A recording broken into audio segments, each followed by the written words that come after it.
The Mafia boss slid his untouched plate of eggs and toast across the rain-streaked diner table, meeting the hollow eyes of the shivering woman outside the window, and in that single, reckless gesture of mercy, he signed away his fate. The rain came down in sheets that November morning, turning the Chicago streets into rivers of gray. Inside Rosie's diner, the air was thick with the smell of burnt coffee and bacon grease, the kind of place where questions weren't asked and eyes stayed on plates. Maximiliano Morgan sat alone in the corner booth, his usual spot.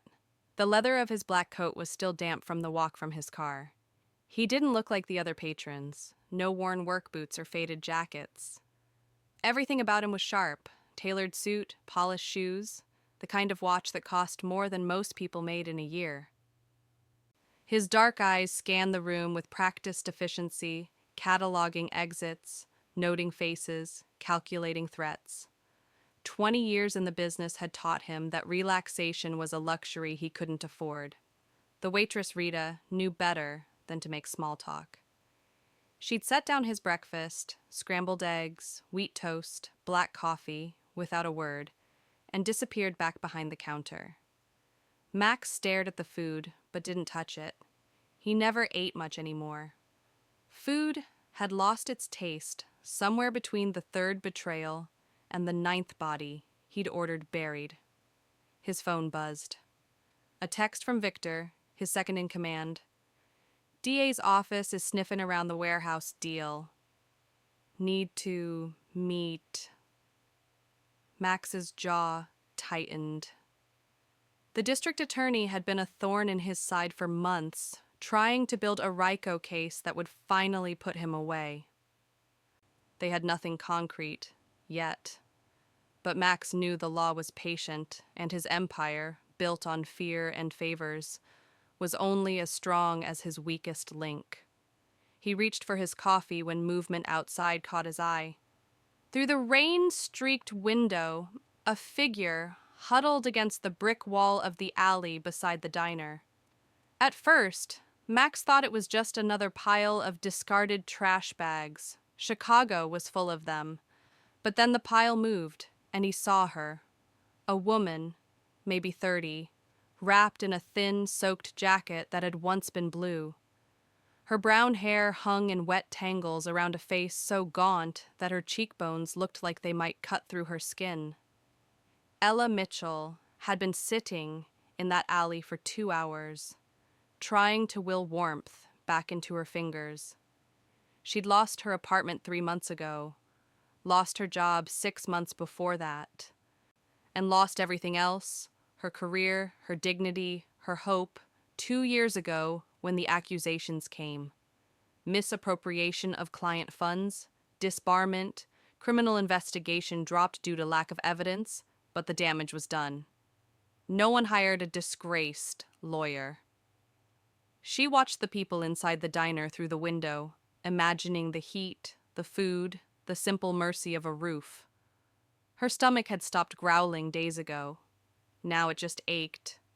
A constant, hollow pain that had become her only companion. What would you do if you saw someone starving outside while you had plenty? Drop your thoughts below. I'd love to hear your perspective. Inside, Max couldn't look away. There was something about her eyes, even from this distance, even through the rain and grime, that held a strange dignity. She wasn't begging, wasn't holding a sign or rattling a cup. She was just existing, surviving, barely. He thought of his mother, dead 23 years now, but he could still remember her face during those hungry winters in Naples before they'd immigrated. The way she'd pretend she wasn't hungry so he and his sister could eat. The way pride and poverty had fought a war in her eyes every single day. Max made decisions quickly. It was how he'd survived. He didn't overthink, didn't second guess. Instinct had kept him alive when logic would have gotten him killed. He stood abruptly, grabbed his plate, and walked out of the diner. The cold hit him immediately, November wind cutting through his expensive coat like it was paper. He crossed the few feet to where Elle sat, her back against the wet brick, and stopped. She looked up, startled, fear flashing across her face. In her world, men in expensive suits didn't approach with good intentions. "Here," Max said, his voice rough, accent still thick after all these years. He held out the plate. Ella stared at it, the egg still steaming slightly, the toast, the small plastic container of jam. Her throat tightened. She wanted to refuse, wanted to say she was fine, but her body betrayed her. Her hand reached out before her pride could stop it. "Thank you," she whispered, her voice cracking. Max nodded once, turned, and walked back inside without another word. He didn't see her cry as she ate, didn't see the way she held that plastic fork like it was made of gold, didn't see her tuck the tiny jam container into her pocket like a talisman. He returned to his booth, ordered another coffee, and checked his phone. The world kept spinning. Neither of them knew that this moment, this small, impulsive act of mercy, would become the hinge upon which both their fates would turn. 3 weeks passed. For Maximiliano Morgan, those weeks were a descent into hell. It started with a raid. Federal agents storming his primary warehouse at dawn, seizing records, computers, cash. Then came the indictments: racketeering, money laundering, conspiracy to commit murder. The DA's office had finally found their weak link. Marcus Chen, Max's accountant for 8 years, had flipped. Turned state's witness in exchange for immunity. The betrayal cut deeper than any knife. Max's lawyer, Gerald Steinberg, a man he'd paid millions over the years, delivered the news in his cold, sterile office downtown. "They have recordings, Max. Chen wore a wire for 6 months. They have you discussing the Novak hit. The Port Authority bribes everything. You're looking at life without parole, possibly federal death penalty if they can make the murder charges stick." Gerald leaned back in his leather chair, fingers steepled. "My advice? Take the plea. 25 years? You'll be out in 15 with good behavior." 15 years, Max repeated flatly. "Better than dying in prison." Max stood, his massive frame casting a shadow across Gerald's desk. "Find another way." "There is no other way." Gerald's professional mask cracked. "They have you dead to rights. The best criminal defense teams in the country couldn't beat this. You need a miracle, and I don't believe in miracles." Max left without another word. That night, sitting in his penthouse overlooking the glittering Chicago skyline, Max poured himself a whiskey and considered his options. He could run. He had resources, connections in countries without extradition treaties. But running meant leaving everything, living like a ghost. He could fight and lose, die in a cage. Or he could take Gerald's advice and surrender 15 years of his life. His phone rang. Victor. "Boss, we've got a problem. The Kozlov family knows you're weak. They're making moves on the South Side territories. And some of our guys are getting nervous, talking about new leadership." Even his own empire was turning on him. Max ended the call and stared at his reflection in the dark window. He looked old, tired. For the first time in 20 years, he looked defeated. The knock came at 9 p.m., 3 days before his arraignment. Max wasn't expecting anyone. His security team had been reduced. Some arrested. Others disappeared into the wind when the ship started sinking. He approached the door, cautiously, hand on the pistol tucked in his waistband. Through the peephole he saw a woman, professional. Dark suit, leather briefcase, hair pulled back in a neat bun. She looked vaguely familiar, but he couldn't place her. He opened the door a crack, gun still ready. "Maximiliano Morgan?" Her voice was steady, confident. "Who's asking?" "My name is Elle Mitchell. I'm an attorney. I'm here to represent you." Max almost laughed. "I have a lawyer." "Gerald Steinberg?" Yes, he's already told you to take the plea. She tilted her head slightly. I'm here to tell you that you're going to walk free. Now he did laugh, a harsh, bitter sound. Lady, I don't know what angle you're working, but 3 weeks ago, outside Rosie's diner, you gave me your breakfast. Her voice remained calm, but something flickered in her eyes. I was starving, homeless. You didn't know me, didn't ask for anything in return. You just gave. Max's hand loosened on the gun.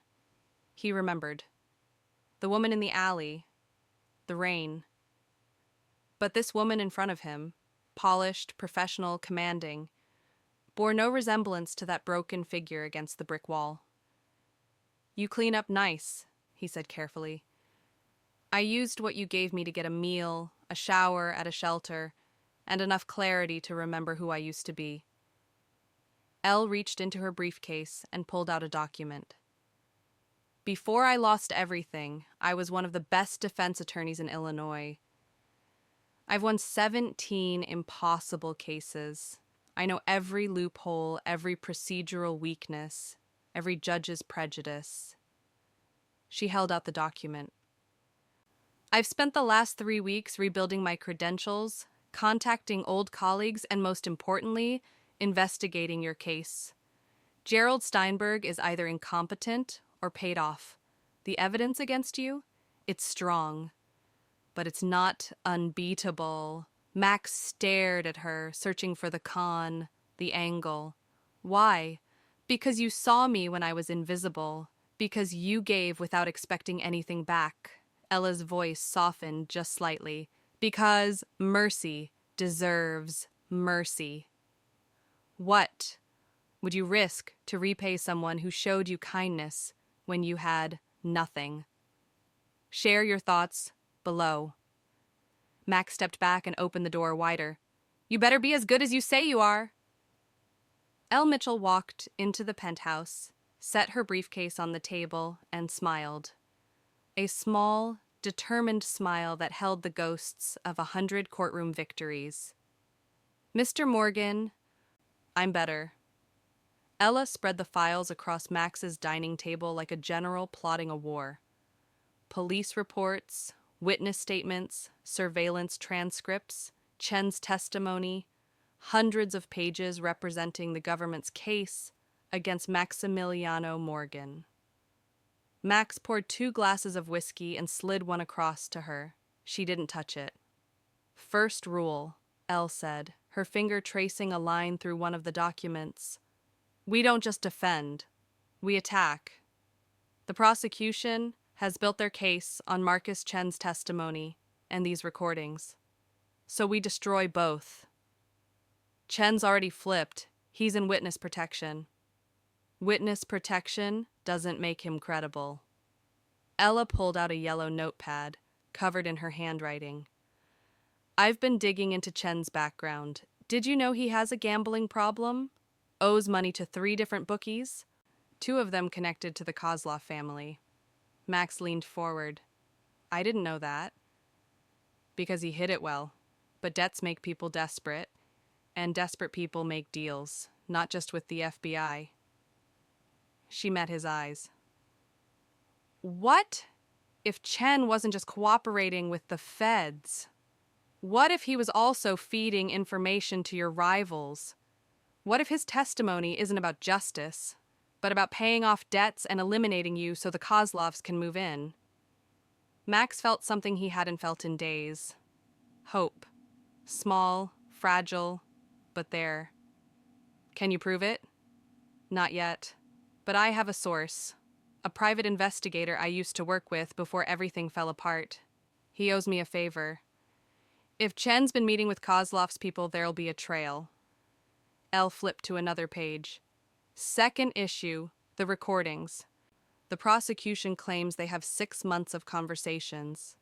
But I've reviewed the evidence logs. 3 of those recordings have timestamp inconsistencies. Meaning? Meaning they might have been edited, spliced together to create conversations that never actually happened. Elle's voice was sharp, precise. If I can get the raw audio files and prove tampering, the entire evidence chain collapses. Fruit of the poisonous tree, everything connected to those recordings gets thrown out. Max studied her, this woman who'd been broken and starving 3 weeks ago, now commanding his attention like she owned the room. How'd you lose your license? The question hung in the air. Ella's jaw tightened. For a moment, she looked away, and Max saw a flash of the pain she carried. I had a client, real estate developer, accused of defrauding investors. I believed him, fought hard for him, won the case. She paused. 2 months later, evidence surfaced that he was guilty, and that $50,000 had been transferred from his account to mine. Did you take it? No. Her voice was steel. He set me up, made it look like I'd been paid off to throw the case, except I won, which made no sense, but by then the damage was done. Bar Association opened an investigation. My firm fired me. The criminal charges were dropped, but I was disbarred pending review. By then, I'd spent everything I had on lawyers trying to clear my name. She finally looked at him.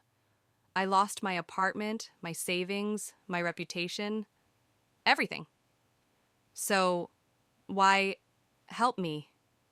You get me off? You're back in the game? I help you. I prove I can still win. Ella's eyes burned with quiet intensity. And maybe, just maybe, the Bar Association reviews my case again. But honestly, she picked up the whiskey glass for the first time and took a small sip. I help you because walking past suffering is easy. Stopping to help, that's rare. You didn't walk past me. Max nodded slowly. In his world, loyalty was currency, and this woman had just shown him hers. So, what's our move? Ella pulled out a legal pad and began writing. Tomorrow, I file a motion to dismiss based on prosecutorial misconduct. I request all raw audio files for independent forensic analysis. And I start deposing every witness, starting with Chen. She looked up. But I need something from you. What? Total honesty. No more secrets. If there's anything in your past that can blindside us in court, I need to know now. Max considered the question. His past was a graveyard of sins, each one capable of burying him. But as he looked at Elle, at this woman who'd clawed her way back from nothing, he made a choice he rarely made. Trust. There's a lot, he said quietly. Where do you want me to start? Elle clicked her pen. At the beginning. Over the next 5 days, Elle Mitchell became a force of nature. She filed 17 motions, deposed 8 witnesses, and uncovered 3 critical inconsistencies in the prosecution's timeline. Her private investigator confirmed that Marcus Chen had been meeting with a Kozlov associate at a Brooklyn cafe 2 days before he approached the FBI.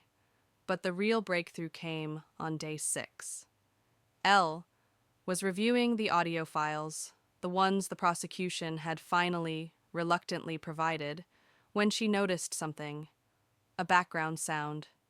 She isolated it, enhanced it, and then smiled. She called Max immediately. The recording from August 14th, where you allegedly discussed the Novak hit. Yeah? In the background, there's a church bell, St. Michael's Cathedral, distinctive pattern. Rings every hour. Her voice was electric with triumph. St. Michael's is 6 blocks from where the prosecution claims you were, your warehouse office. But the acoustics don't match. The bell is too loud, too clear. So I wasn't in my office? You were somewhere else. Somewhere much closer to that church. Elle paused. Where were you really on August 14th at 3 p.m.? Max closed his eyes, thinking back. My mother's grave, St. Michael's Cemetery. It was the anniversary of her death. Can anyone verify? The groundskeeper, old guy named Thomas. I bring flowers every year. Talk to him for a few minutes. Ella's laugh was sharp, victorious. Then they edited the recording, took audio from different times and places, stitched it together. That's not just inadmissible, that's prosecutorial fraud. How do we prove it? Leave that to me, courts in 3 days. I'm going to bury them. Max hung up and looked out at the city. For the first time in weeks, he allowed himself to believe that maybe, just maybe, he'd survive this. And he owed it all to a breakfast he'd given away without thinking. The courtroom was packed. Federal courtrooms always drew crowds for high-profile cases. But the trial of Maximiliano Morgan had attracted media from 3 states. The gallery buzzed with reporters, curious citizens, and, Max noticed with cold awareness, several faces he recognized from rival organizations, here to watch his fall. Judge Patricia Harmon entered, a stern woman in her 60s known for her no-nonsense approach and razor-sharp legal mind. Max had heard she was fair but unforgiving. One mistake, and she'd bury you. All rise. Max stood beside Elle, who looked every bit the seasoned attorney in her charcoal suit, her posture radiating confidence. She'd coached him for hours. Don't react. Don't speak unless spoken to. Let me handle everything. The prosecution led with Assistant U.S. Attorney David Brennan, a career prosecutor with a 90% conviction rate and a reputation for theatrical courtroom performances. He was handsome in that polished way politicians were, and his opening statement painted Max as a monster, a crime lord responsible for deaths, destroyed lives, and corruption that had rotted Chicago from within. The evidence is overwhelming, Brennan declared, gesturing to the stack of documents on his table. Recordings, financial records, eyewitness testimony. Maximiliano Morgan is guilty, and justice demands he spend the rest of his life in prison. When Ella stood for her opening, the room seemed to lean forward. Your Honor, members of the court, Ella began, her voice clear and controlled. The prosecution wants you to believe this is a simple case. But what if I told you that the evidence, this mountain of so-called proof, is built on lies, manipulation, and prosecutorial misconduct so egregious it should shock the conscience of this court? Brennan shot to his feet. Objection! Counsel is making inflammatory accusations without... I'm about to provide proof, Elle cut in smoothly. If Mr. Brennan would allow me to present my case. Judge Harmon's eyes narrowed. Overruled, but Ms. Mitchell, you better have something substantive. I do, Your Honor. Ella approached the bench with a USB drive. I'd like to present enhanced audio analysis of the recordings the prosecution has submitted as evidence. For the next 20 minutes, Elle systematically dismantled the government's case. She played the original recording, Max's voice allegedly discussing the Novak murder. Then she played her enhanced version, isolating the church bell in the background. St. Michael's Cathedral, Ella explained. Distinctive bell pattern, rings every hour. According to the prosecution, this conversation took place at Mr. Morgan's warehouse office on August 14th at 3 p.m. She pulled up a map on the courtroom monitor. The warehouse is 6 blocks from St. Michael's. At that distance, the bell would be barely audible, certainly not at this volume and clarity. She turned to face the judge. But you know where the bell would sound exactly like this? St. Michael's Cemetery, directly adjacent to the cathedral, where Mr. Morgan was visiting his mother's grave, a fact verified by the cemetery groundskeeper, Thomas Whitmore, whose testimony I've submitted. Murmurs rippled through the gallery. Brennan stood, his confidence wavering. Your Honor, even if the location is disputed, the content of the conversation was fabricated, Ella interrupted. The audio was spliced, different conversations, different times, edited together to create a narrative that never happened. She handed a thick report to the bailiff. This is a forensic analysis from Dr. Sarah Chen, one of the country's leading audio forensic experts. She's identified at least 7 splice points in this recording alone. The metadata shows file modification dates after the alleged recording date. Judge Harmon's expression darkened as she reviewed the report. Mr. Brennan, did your office verify the authenticity of these recordings before submitting them as evidence? Brennan's face had gone pale. Your Honor, we relied on the FBI's forensic team. That's not what I asked. The courtroom fell silent. Ella pressed forward. Your Honor, I moved to suppress all audio evidence due to tampering and chain of custody violations. Furthermore, I'd like to address the credibility of the prosecution's star witness, Marcus Chen. She pulled out another document. Mr. Chen claims he cooperated with the FBI purely out of conscience. But financial records show he owes $340,000 to various gambling establishments. Phone records, obtained legally through discovery, show 17 calls between Chen and Dmitry Volkov, a known associate of the Kozlov crime family, in the weeks before Chen approached federal authorities. Elle turned to address the entire courtroom. Marcus Chen didn't flip because he found his conscience. He flipped because he was paid by the FBI for immunity and by the Kozlovs to eliminate their competition. This isn't testimony. It's a business transaction. Objection! Brennan was on his feet again. Pure speculation? I have bank records showing a $50,000 deposit into Chen's offshore account, originating from a shell company owned by Volkov, dated 5 days before Chen became a cooperating witness. Ella's voice was ice. That's not speculation, Mr. Brennan. That's evidence of witness tampering and conspiracy. Judge Harmon removed her glasses and rubbed her eyes. When she looked up, her gaze could have cut steel. Mr. Brennan, my chambers. Now, Ms. Mitchell, you too. 30 minutes later, they returned. Judge Harmon took her seat, and the courtroom held its breath. After reviewing the evidence presented by the defense and conducting a preliminary inquiry into the handling of this case, I am compelled to take extraordinary action.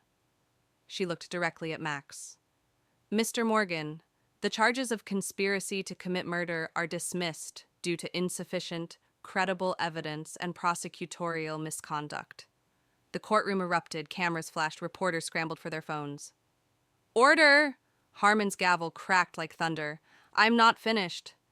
The remaining charges, money laundering and racketeering, will proceed, but not until the U.S. Attorney's Office conducts a complete review of their evidence and methods. This case is continued for 60 days. Mr. Morgan, you're free on bail, which I'm setting at $5 million. Brennan looked like he'd been struck. Your Honor, you're fortunate I'm not referring you to the Bar Association, Mr. Brennan. Not yet, anyway. Her eyes were flint. Court is adjourned. Outside the courthouse, Max stood on the steps in the cold afternoon air, Elle beside him. The media swarmed, shouting questions, but Max's security, bolstered now that he wasn't headed to prison, kept them at bay. Max turned to Elle. You did it. We did it, she corrected. But Max, this isn't over. They'll regroup. Come back with a cleaner case. Let them. For the first time in weeks, Max smiled, a real smile. I've got the best lawyer in Illinois. Ella smiled back, tired but triumphant. Yes, you do. As they walked to the waiting car, Elle's phone buzzed. A message from the Illinois Bar Association.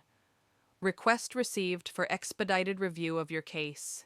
Hearing scheduled in 30 days. She showed Max the screen. Looks like we both got a second chance, he said quietly. Elle looked up at the sky, at the clouds breaking to reveal winter sun, and felt something she hadn't felt in 2 years: hope. 2 months later, the city had changed. Or perhaps Max and Elle had changed, and the city simply looked different through new eyes. The U.S. Attorney's Office dropped all remaining charges after an internal investigation revealed that David Brennan had been cutting corners on multiple cases, not just Max's. Marcus Chen disappeared into witness protection, but rumors on the streets said the Kozlovs had found him anyway. Max didn't ask questions. Some debts settled themselves. Ella stood in the hearing room of the Illinois Bar Association, her hands steady as she presented her case for reinstatement. The panel of 5 attorneys listened as she walked them through the evidence of her innocence: bank records proving the money had been planted, testimony from a forensic accountant showing the transfer had been made without her knowledge or consent, and a sworn affidavit from her former client's ex-wife, who'd finally come forward to admit her husband had framed Elle out of spite when she'd refused to break attorney-client privilege. Ms. Mitchell, the panel chair said, an older woman with kind eyes, your record before this incident was exemplary, and your recent work on the Morgan case demonstrated not only exceptional legal skill, but also the kind of integrity this profession demands. Elle held her breath. Your license is reinstated, effective immediately. Welcome back, counselor. The relief hit her like a wave. She closed her eyes briefly, feeling tears threaten, but she held them back. She'd cried enough. This was a moment for strength. That evening, Max waited outside the building in his Mercedes. When Ella emerged, he could see the answer on her face before she said a word. You got it, he said, smiling. I got it. Ella laughed, the sound bright and free. I'm officially a lawyer again. Then I'm officially hiring you. Retainer starts today. Ella slid into the passenger seat. Max, you don't need a lawyer anymore. The charges are gone. I need a lawyer to help me go legitimate. Max pulled into traffic, navigating the evening rush. I'm done with the life, Elle. I've been liquidating assets, paying off debts, setting up clean businesses, real estate, restaurants, legitimate investments. But I need someone I trust to make sure everything's legal, airtight. Elle studied him. You're serious? That breakfast I gave you? Best investment I ever made. He glanced at her. You gave me my life back. Now I want to do something with it that doesn't end in a courtroom or a grave. They drove in comfortable silence for a while, the city lights beginning to glow in the dusk. You know what the strangest part is? Ella said quietly. When I lost everything, I thought my life was over. I thought I'd never practice law again, never matter to anyone. I was invisible. You were never invisible, Max said. I saw you. You did, and that changed everything. She turned to him. One act of kindness, one breakfast. That's all it took to save 2 lives. Max pulled up to Rosie's diner, the same diner where it had all started. The neon sign flickered against the darkening sky. Come on, he said. I'm buying you dinner. Real dinner this time, not just toast and eggs. They walked inside together, the bell above the door chiming. Rita, the waitress, looked up and did a double take, seeing them together. The sharply dressed man and the professional woman. So different from that rainy morning weeks ago. Corner booth? Rita asked, a knowing smile on her weathered face. Corner booth, Max confirmed. As they slid into the familiar worn seats, Elle looked across the table at this man who'd seen her at her lowest and hadn't looked away. Who'd given without expecting anything in return. Who'd received grace when he'd offered it first. 2 second chances, Elle said, raising her water glass. Max raised his coffee cup. To seeing people when they need to be seen. Their glasses clinked softly, a small sound in a loud world, but it carried the weight of redemption, of mercy repaid, of two broken people who'd found salvation in the simplest of gestures. Outside, the rain began to fall again, soft this time, gentle, washing the streets clean. And in the warm glow of Rosie's diner, two souls who'd been lost had found their way home, not through grand gestures or dramatic rescues, but through the quiet power of human kindness. Ella looked at the menu, then at Max, and smiled. You know what? I think I'll have the scrambled eggs and toast. Max laughed, a real, genuine laugh that turned heads in the diner. Best breakfast in Chicago. I know, Elle said softly. It saved my life. Before you go, I have to ask, have you ever received an unexpected kindness that changed everything for you? Or given one without knowing its impact? Share your story in the comments. Sometimes we don't realize we're saving someone's life with the smallest gesture. Let's inspire each other with moments of mercy that mattered. And as the rain fell and the city moved on with its endless rhythm, two people sat in a corner booth, sharing a meal, having saved each other in the ways that mattered most. The end.